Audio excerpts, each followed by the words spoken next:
சீனா இப்போது பல்வேறு துறைகளிலும் தீவிர ஆய்வுகளை மேற்கொண்டு வருவது அனைவருக்கும் தெரியும். இதற்கிடையே சுமார் 10 கோடி செல்சியஸ் வெப்பத்தில் இருக்கக்கூடிய செயற்கை சூரியன் என்று அழைக்கப்படும் சோதனையை சீனா வெற்றிகரமாக செய்து காட்டியுள்ளது.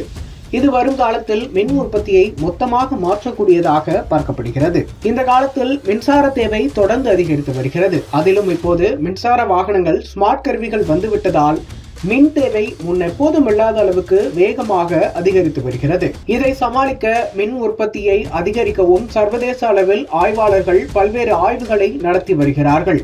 அதன்படி சீனா மின்சாரத்தை நியூக்ளியர் ஃபியூசன் முறையில் உருவாக்கும் முயற்சியில் தீவிரமாக இறங்கியுள்ளது. அதன் ஒரு பகுதியாக சீனா அணுக்கரு இணைவு, அதாவது நியூக்ளியர் ஃபியூசன் பரிசோதனையை வெற்றிகரமாக நடத்தியது. ஈஸ்ட் எனப்படும் எக்ஸ்பெரிமெண்டல் அட்வான்ஸ்டு சூப்பர் கண்டக்டிங் டொக்கோமாக் எனப்படும் இதனை ஆய்வாளர்கள் செயற்கை சூரியன் என்று கூட அழைக்கிறார்கள். இந்த ஃபியூசன் எனர்ஜி ரியாக்டரில் உருவான பிளாஸ்மா சுமார் 1000 வினாடிகள் நீடித்ததாக ஆய்வாளர்கள் குறிப்பிட்டுள்ளனர்.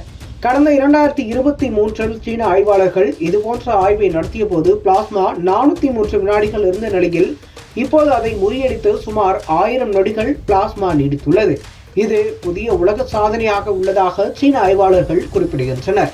இது வரும் காலத்தில் மின் உற்பத்தியை மொத்தமாக மாற்றக்கூடியது என்பதும் குறிப்பிடத்தக்கது.